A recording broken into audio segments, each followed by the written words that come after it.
So once you have found a Quizizz that you want to use with your students, or you have edited a quiz that you want to use with your students, or you've created your own, you're now ready to run it with your students. And this runs very much like Kahoot if you have used Kahoot before.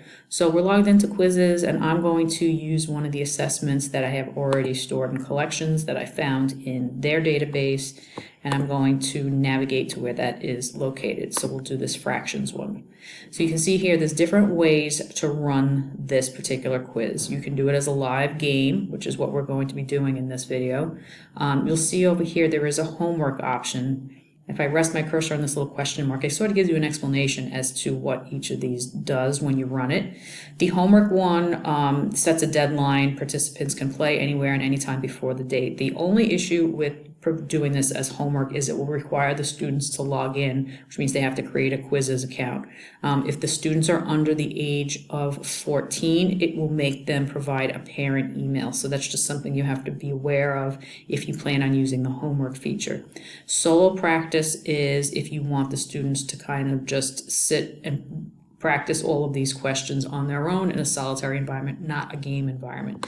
And the way that that one works is by clicking on practice and clicking share practice link. You'll get this unique web address that you can give the students. So you would copy this link, and this link does not expire. They can practice this as many times as they want, but you take that link and then you paste it into OneNote, Edmodo, however you digitally communicate with your students. For the purposes of this video, we're going to run a live game. So I'm going to click on live game. There's different modes of how you can run this game. The classic mode is probably the one you're used to if you've ever done a Kahoot before. Students answer at their own pace, compete against each other individually, and have a blast along the way.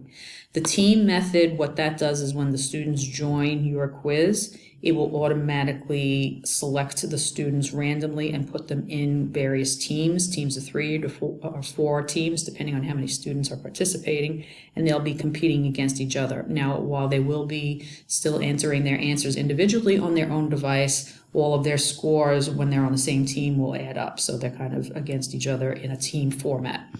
There's some other options below here. So if you were doing a team format, you have some things here. We're going to stick to classic. If you click on show advanced settings, there's some other things that you can turn on or turn off in here if you want. If you want to not show the answers, these are the things that are all by default that are turned on.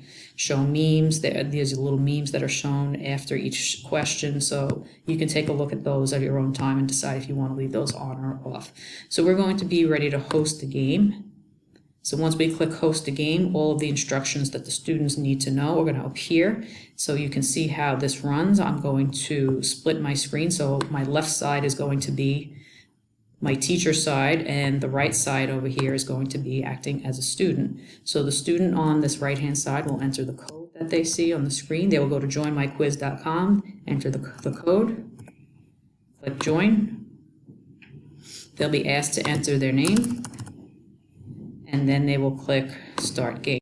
And this doesn't do anything because as the teacher over here, I haven't started. So you have control as to when the questions appear on the screen. Start. Get a countdown. You can see it on each side.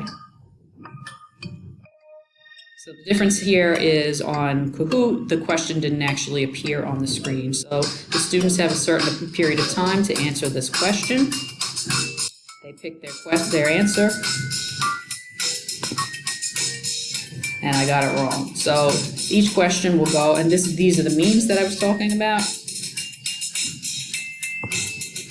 The next question comes up, etc.